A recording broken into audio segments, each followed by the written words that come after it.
So yun mga idol, magandang hapon sa inyo lahat dyan. Ang ating mga subscribers at mga followers.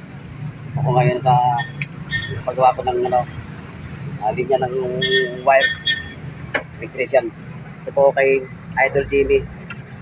Siya pong madalas namin nilapitan pag tuwing nagpapagawa kami sa sakyan. Yan po mga idol, si Idol Jimmy. So yan, medyo sinusin natin. Okay na yata yung truck natin mga idol. Sana makakabiyahin na ito ng tuloy-tuloy para nakabawi tayo. Ito pala, Master JB, ito pala yung nangyari ko.